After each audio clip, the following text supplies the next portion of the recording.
Welcome ladies and gentlemen, I'm doing a Let's Play which I haven't done many of before, but I thought this would be quite a unique one to do because it is of Luigi Brothers, which by the looks of it I believe is kind of an official ROM hack, we'll say, of what I'm guessing is the NES port of Mario Brothers, the arcade game. Just from looking at it, I always found it quite hard to tell the difference between the arcade version and the NES port version of Mario Brothers. So it was always a case of,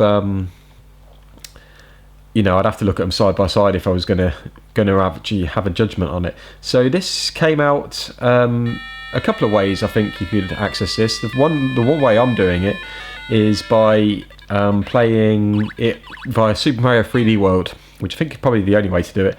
One, you can do it by also owning the new Super Luigi Brothers game, which is the one I do. That's a terrible start for me. I was actually going to try and be good on this. And the other one was just by completing the main campaign, I think, in New Super Mario World, and it unlocked it.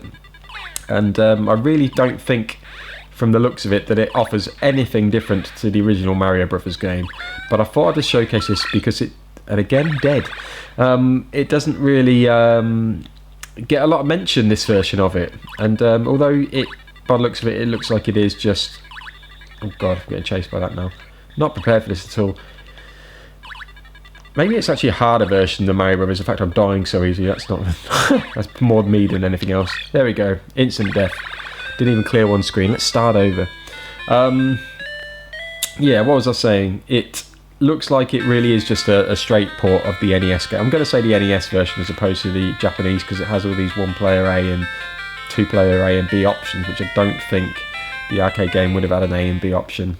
It might have done. I really need to, like I say, play them side by side. But yeah, this was released in 2013. I'm guessing it would have been shortly after the release of New Super Luigi, or it might have already been a part of Super Mario 3D World for you to unlock, and then they've brought this other option way of playing it, I'm guessing. It's always tough playing a game like Mario Brothers after controlling Mario in one of the newer games, or like in Super Mario Maker, because they're very much slippier on this, and not being able to jump, move in mid-air and things like that. It's what people say these days is janky, but if this is what you grew up with, you don't really know any better, and it's perfectly fine, perfectly playable. But yeah, another reason I wanted to play this was the Mario Brothers game. You know, no, it doesn't get a lot of love these days. It's been ported a lot. It was revamped and used a lot in the Mario Advance series as an additional game that they just kept chucking in as an extra on each release, which kind of seemed pointless after the first time. But for me, there's a... Oh, did I get the coin to move them the other way there? Right, there we go. Got to hurry up. Wow, finally cleared the screen. Yeah, the Mario Brothers game as history really... cleared two screens without realising. Has a lot of love and nostalgia for me, because I don't think I never get the BB coins in this all the time, because I always miss that last jump there, and then it's pointless, isn't it? So I don't really want to waste my power block. Yeah, so it was the first Mario game I owned as a kid. The first time I played a Mario game was Super Mario Brothers 1, back in what I've tried to work out as about 1991, and that's mainly, I'm going off the fact that the first time I played it was around a friend's house who got an NES, and he had a multi-cart, which I've actually purchased in more recent times, the same multi-cart, and it had Mario, Tetris and Nintendo World Cup on it. And I was just trying to find the release of that in Europe, and it was in 1991. I always thought, looking back, that it was an earlier time that I'd played it, but no, I mean, even in the summer of 91 I would have been 7 years old, and that probably sounds about right for when I really played Nintendo for the first time. See, this concentrating and playing while talking isn't really my thing. I'd be terrible Twitch streamer, I'll tell you. I'd die at every moment. Oh god, that one's a bit manic. So yeah, but I never owned a video game console at that point, but I became Mario mad very early on. That's not good. Right, last life, let's make it count. I became Mario mad very early on without even owning a console. The first console I ever owned was the Atari 2600, which by the time I'd picked I got it, which I think was for Christmas. That's terrible. Christmas 1991. I think it was like $29.99 or something in Littlewood's catalogue or Argos catalogue, and I sort of begged my mum to get me one for Christmas because the Mario Brothers game was one of the games you could buy alongside it. Obviously Atari at that stage, or any of the marketing team, were really going to be pushing Mario Brothers, even though it wasn't a great port or anything like that. It was Mario, and Mario was a big deal back then. By then the Super Nintendo was on the horizon to get released in this country.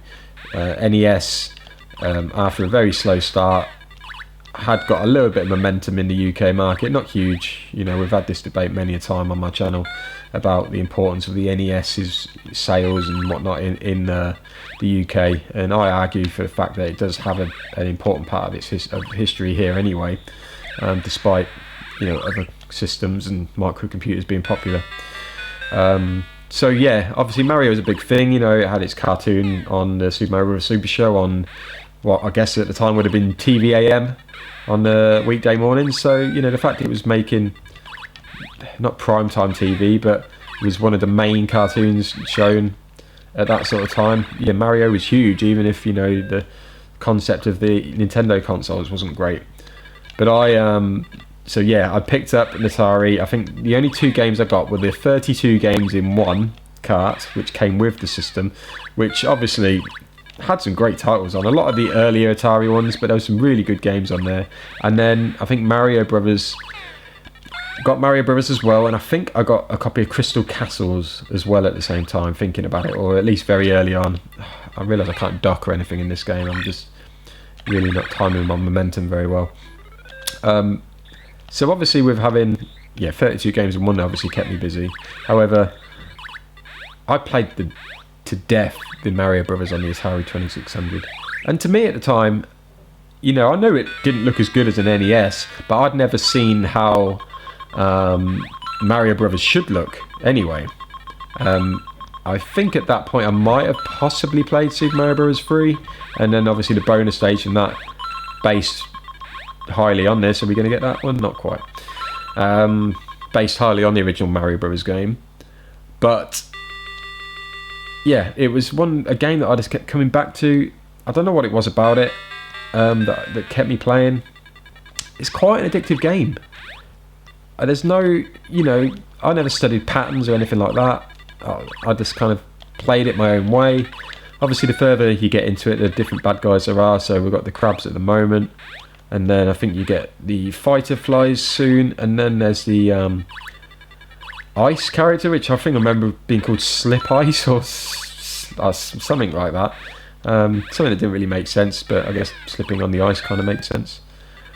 I think coin collecting in this game is really just for points, but you'd always be drawn to it, even if it... Oh God, struggling with this now. Right, let's let him get up and we'll run him down in a sec. Oh, he's gone the other way. Oh shit. Excuse my language. Don't know how I managed to dodge that. Well, I might just use my power block. Whoa. Trying to think if Luigi is a little bit slippier, actually, like his character is in games than the Mario, but Mario Brothers is notoriously a little bit janky controlled with slipping than the tighter controls of the actual Super Mario Bros. Series. Okay, we can get him. Right, now we're multitasking, we've got more characters. If anything, I remember these guys being called Shell Creepers as opposed to Koopa Troopers that obviously their later form would... Really got to predict them jumps a bit better. See, I'm not really doing well to get as far into the game am I, at the moment, but right, let's get some more things in.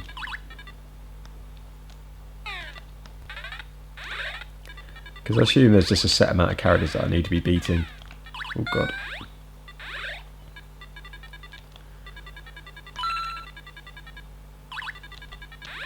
But yeah, on the Atari 2600 version, I was silly.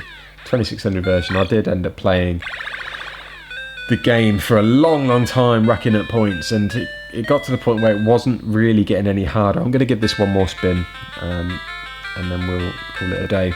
But yeah, it didn't seem to be getting any harder. It was more about when I was going to make a mistake that I had to give up the game, and I ended up staying up late just to keep playing, and like, saying to my mum, "Oh, I've never got this far," and to me, I always assumed I should have knew better, but a lot of arcade games don't really have a completion the same way I was getting used to with sort of newer Atari games and stuff. But I was insistent that there can't be any more levels. I'll eventually complete the game, but obviously it would just keep looping until it either crashed or or I died. So eventually I did die. I think I'd started to get a little bit tired of not being able for it just to keep going, and I think it just kind of repeated the harder set of levels at that point, as opposed to me doing anything. As opposed to the game getting any harder. So it was a nice night to have a memory like that. We're talking 28 years ago probably, so to be able to remember something like that's pretty cool. Come on, I can beat this guy. Oh crap, no, that wasn't what I had in mind. Should have just hit the power block then and took him out. Boom. So yeah, whenever I get a chance to play Mario Brothers at an arcade, so obviously got to play it at Revival and at Arcade Club. Got a nice photo of me playing Mario Brothers at an arcade club. Every time I do this with them coins, I just think I can make that jump, and I take it way too early. One day I'll get there. So I'll give it a chance and try and play and try and do really well at it, but God knows how I used to play this with the Atari 2600 joysticks. I mean, even now they feel stiff as hell. And with a kid's hands, it was... I think I actually had one of the cruiser controllers that I used as my primary controller for the Atari. Oh God, that wasn't supposed to happen. Because it was a bit more, felt micro-switched almost, and felt a bit more clicky. And you could actually tell which direction you're sort of pushing in, because I always found the Atari 2600 controllers to be a little bit stiff, and you wouldn't always know if you're pulling in the direction properly or anything. Oh God. See, took a risk, and he's going to get it before. Nope, he's not. Cleared it, nice one.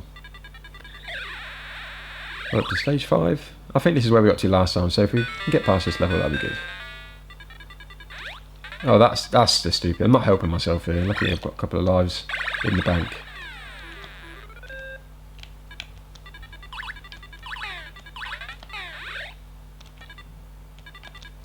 Alright.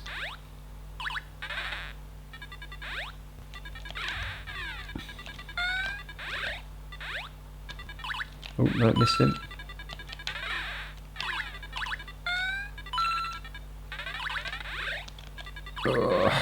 Haven't got that floatiness in the jump. Right, last life. Let's make it count. Let's clear up.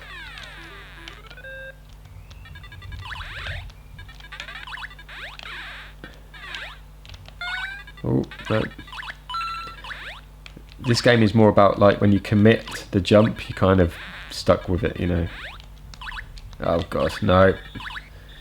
So yeah, my efforts to complete that didn't actually go according to plan. So we'll call that a day.